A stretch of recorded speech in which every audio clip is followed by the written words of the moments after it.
Girls are ignoring boys on direct. Guys these days have a brand new problem. You're scrolling through your Instagram feed, you see a cute girl, you slide into her DMs, and then you get hit with that. So, welcome to the modern day Instagram direct. A virtual graveyard for men's hopes and feelings where female indifference has peaked. Today we are gonna figure out why thousands of dudes, and that includes you, are stuck getting a reply once every 17 hours while her stories update every 40 minutes. Make sure to watch till the very end, cause I'll drop a tip on how to stop sitting in the scene and looking like a clown for a princess. Let's dive in. Racism, sexism, homophobia, transphobia, xenophobia, anti-Semitism.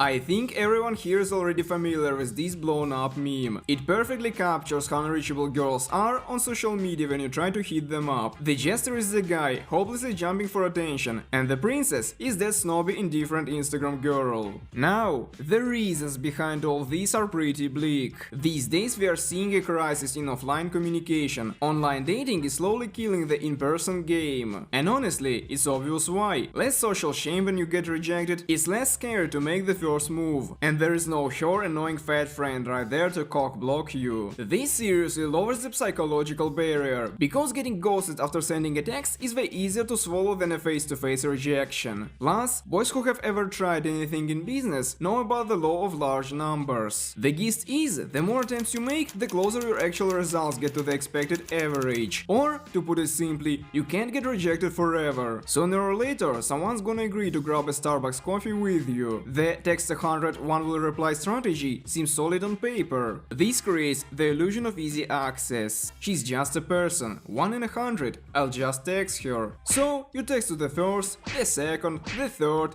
the fourth, the fifth, and you get nothing back, or close to it. How does it even happen? And this is where your nervous system starts cycling through a whole menu of nasty emotions. Resentment, confusion, anxiety, straight up hate. Sound familiar? Add to that this gross feeling of your self-esteem taking a hit after failing, and those obsessive thoughts that you're lower status, which gets fueled by simple logic. If you're chasing someone, you're beneath them. If you're the one choosing, you're above. As ironic as it is to admit, online dating, which is replacing real-life meetups with all its supposed advantages, turns out to be pretty messed up on its own. With the normalization of the so-called cold DM, starting from zero is just a simple hey, online takes more effort than in real life, where we have a shared context, a party, a hobby, mutual friends, hell, even the line for fries at McDonald's. This is made worse by the fact that in 2026, any remotely attractive girl who even semi-actively maintains her Instagram gets way more attention than guys. And I don't need to be Andrew Tate to state these obvious facts. This means girls like that have by default dozens of identical incoming messages a day and hundreds per week. Hi, how are you? Hey, let's hang out sometime. Some random peak, their DMs later turn into an inbox, flooded with copy-paste seams. This creates insane competition for boys, which means just being a normal decent man in a world of overwhelming attention is practically worthless. For her, it's pure demand and unlimited choice. And where there's demand and unlimited choice, a basic cognitive mechanism kicks in. Available to everyone, low value. Limited, high value. And it's not because Instagram girls are called soulless bitches. It's because the human brain is distinctly drawn to a source of value, not a plea for attention. For the sender, his Havaru comes from a unique person. For the recipient, in a feed full of messages, it's often just a profile pic with no story. It's like an NPC in GTA. We don't really lose sleep over their fate when we grab a combined harvester and start racking up wanted stars. It's the same thing here. By the way, this is exactly why advice from those vulnerable alpha males saying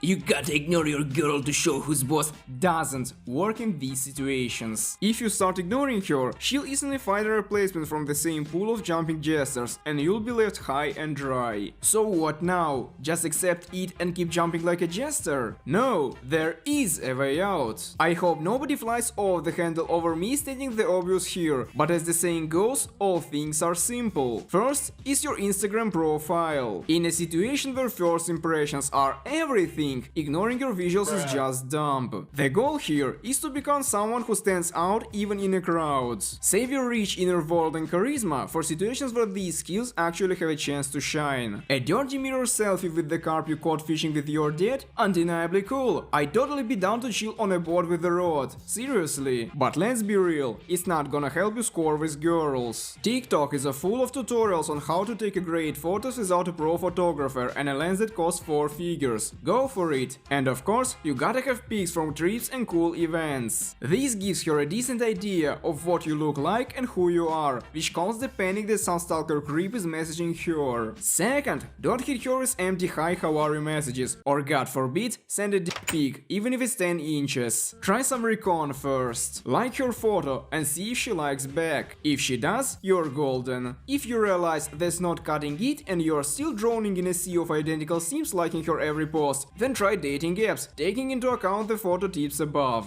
For a lot of girls these days, Instagram is like a diary of their best life. On Tinder it's much simpler, because everyone there knows exactly why they synced up. Just don't get scammed by some catfish. And even if that doesn't work, then try the old school way. Go back offline. Where surprise! Princesses also stand in line for coffee, and where one real life glance is worth 1,000 blue scene ticks. Just keep in mind, since guy logic often boils down to effort equals reward, play it smart. Don't go full creep mode on the first passionate brunette with long legs you see in the grocery store while she's picking out carrots. There are tons of places people go specifically to have a good time. It's not necessarily about board games for freaks, a ski or beach resort, a college party, a work event. If you're feeling like Dante or Dean Winchester, then clubs and rock concerts. But be careful there. Wrap it up, cause STDs in those places are no joke. You won't believe it, my young padawan, but at events like these, striking up a conversation isn't just not considered creepy or lame. Sometimes people even approach you first, totally open to talking. MILFs especially, that's an easy win right there. And you might object. Dude, but that costs money, sometimes a lot. Well, yeah, I can't argue with that. But guys, in our world, everything costs money. Capitalism, baby, happiness ain't free. The only thing you can get for free these days is your ass kicked on the streets. Now, before you start hating every Instagram girl with over 1000 followers, let's be real for a second. Put yourself in their shoes. Imagine you're a beautiful young woman with an interesting busy life, regular travels and great circle of friends. One fine day, you get a message from some random dude with 87 followers and photos taken on an iPhone 6 Plus, where you can't even really tell what he looks like. How fast are you gonna drop everything to start phoning over him and sitting by your phone 24/7 so this precious baby boy doesn't feel lonely? A rhetorical question, I think. Like I said earlier, many girls aren't even looking to meet people. They use Instagram as a diary of cool moments from the life they are living, and we can't judge them for that. Plus, female brain, due to their position in society, is constantly scanning for threats, pressure and potential aggression. The latter is something they actually really fear when turning someone down. So, if an unfamiliar girl rarely replies to you, it doesn't automatically mean she's self-absorbed bitch with low self-esteem. Chances are, she's ignoring you out of safety concerts to avoid provoking possible aggression or persistence in response to a polite no to a stranger. I hope I got my point across clearly. To wrap this up, the meme is funny, but the problem is very real. Even if in a couple months you stop seeing this gif in Reels or TikTok, the problem won't go away. As long as social media and the attention asymmetry exist, there will be loneliness and the jester will keep on jumping. This isn't about guys being weak or omegas. It's about all of us. In a world with too many people we can communicate with too little attention to go around. It's about digital loneliness, the gap between virtual availability and real connection. About how social media turns people into content for evaluation. Maybe someday, understanding the mechanics on both sides of the barricade will make online communication a little less toxic and more meaningful. But until the day comes. If you're a girl with low self-esteem who ignores everyone on principle just to feed your complexes by sucking the life out of others, stop. You won't heal the trauma your dad gave you by living for milk that way. If you're a guy getting ignored, learn from your mistakes and work on yourself. Happy Friday or Monday, who cares, as long as you're not stuck in the DM trap.